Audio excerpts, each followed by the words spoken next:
આદિવાસીના tiger હવે બહાર આવે છે? બિલકુલ આજે વાત સચ થઈ છે. અમારા આદિવાસી સમાજના ટાઈગર બહાર આવી ગયા છે. અમારું એ જ હમણાં પણ કહેવાનું છે કે शेर को कितने दिन पिंजरे में रखोगे, बाहर आएगा और आज वो आ गया है और आदिवासी समाज में खुश है सब और हमें બહુ બહુ ખુશ છે આજે.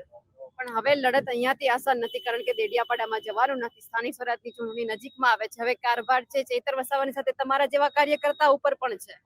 બિલકુલ દેડિયાપાડામાં એમના હમણે જવાની ના પાડી છે, પણ આગળ જે કાર્ય પ્રોસેસ છે, લીગલ ફોર્મેલિટી અમે પૂરું કરીશું.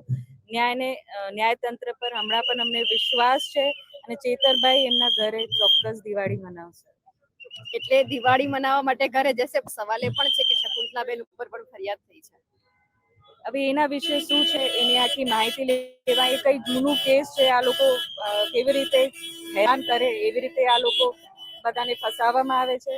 તો હવે આગળ એ તો લીગલ ફોર્મેલિટી છે, એ થશે, કરવામાં આવશે. પણ બેન આ લડવું સહેલું નથી, કારણ કે જ્યારથી ચૈતર વસાવા જેલમાં ગયા છે એક પછી એક મુસીબત આવતી જાય છે અને ખાસ કરીને ત્યાંના લોકોને તકલીફ પડે છે. મુસીબત એના પર આવે જે મજબૂત હોય છે, જે સક્ષમ હોય છે. ભગવાન એમને જ પરિશ્રમ કરવાની એક શક્તિ આપે છે. બીજા કોઈ નેતા પર આવું થાય છે? કોંગ્રેસ અને ભાજપ વાળા બધા બહાર જ છે, એમના પર તો મોટા મોટા ક્રિમિનલ કેસીસ છે.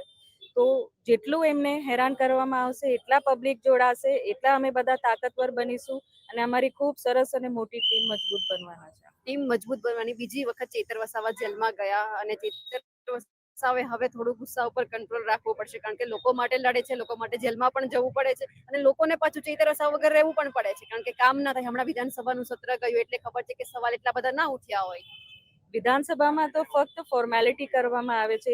એમના જ ધારાસભ્ય જે બીજેપીના છે પ્રશ્નો નથી પૂછી શકતા.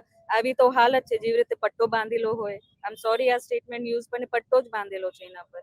ચેતરભાઈ ખૂબ મજબૂત છે. આજ ને તો કાલે જ્યારે પણ અમારી સરકાર બેસશે, લોકોના તો કામો થશે અને ચેતરભાઈ ગુસ્સો એક સાફ મનનો જે માણસ હોય એ બધું બોલી જાય છે.